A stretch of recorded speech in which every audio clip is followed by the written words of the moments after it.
बच्चों आज हम करेंगे पार्ट 8 पृथ्वी। तो इसकी हमने ये व्याख्या समझ ली थी और आज हम करेंगे इसकी एक्सरसाइज। देखो सबसे पहले है पृथ्वी। पृथ्वी का शब्दार्थ में क्या आता है? पृथ्वी को और क्या बोला जाता है? धरती। धुरी मध्य बिंदु, मतलब जो बीच वाला होता है ना, जैसे ये सर्कल से बीच का जो होता है उसको मध्य बिंदु बोलते हैं। परिक्रमा करना मतलब किसी के चारों ओर घूमना। जैसे पृथ्वी किसके चारों ओर घूमती है? हमने पढ़ा था ना कविता में, सूर्य के चारों ओर घूमती है। ऋतुएं, मौसम,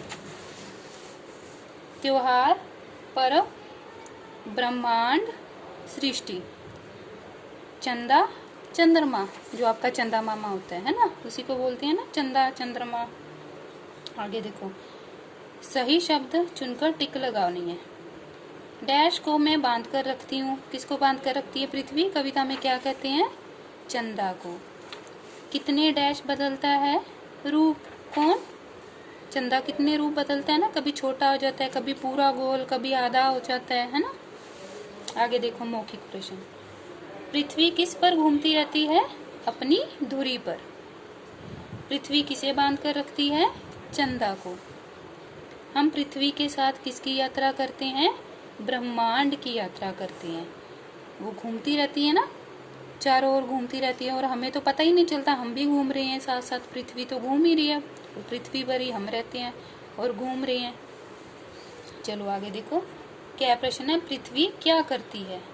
पृथ्वी अपनी दूरी पर घूमकर दिन और रात बनाती है तथा सूरज की परिक्रमा करके वर्ष में ऋतुओं का आगमन करवाती है। आगमन मतलब जिससे कि ऋतुएं आती जाती रहती हैं, स्वागत करती है।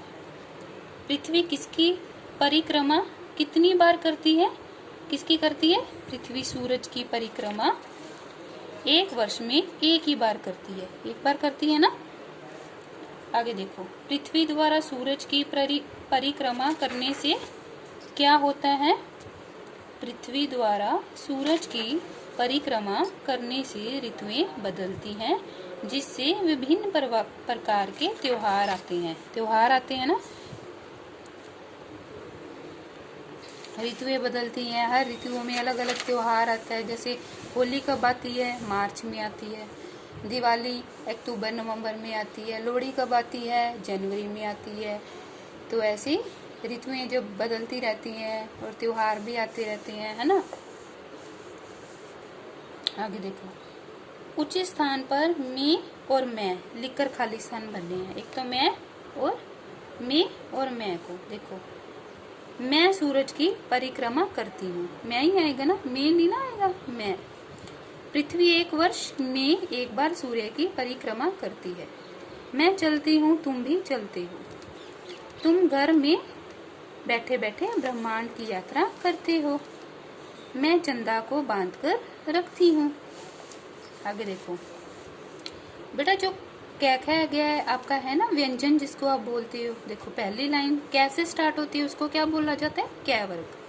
अगली च से स्टार्ट होती है ना, च छ, इसके पीछे जो भी वर्ण आ रहे हैं तो उसको च वर्ग। उसी तरह से आगे जैसे ट वर्ग, इसके बाद ट वाली होती है ना, तो ट, ठ, ढ, ढ, न, तो उसको ट वर्ग बोला जाता है। तो आगे ट वाली होती है लाइन तो ट वर्ग, ऐसी। ठीक है, प वर्ग प वाली लाइन को बोला जाता है। ये ऐसे ही वर्णों के पूरे वर्ग का नाम रखा गया है। आगे देखो, पढ़ो, समझो और लिखो। रे प्लस उ, छोटा उ, रुकना, रुचि, रुधिर। ठीक है, हमें इसके शब्द बनाने हैं। रे नीचे हलंत प्लस में बड़ा उ, इसका आएगा ऐसे रूप, ऐसे वाला बन जाता है। रूस, रूठना। ठीक है, तो आज हम इतना ही करेंगे।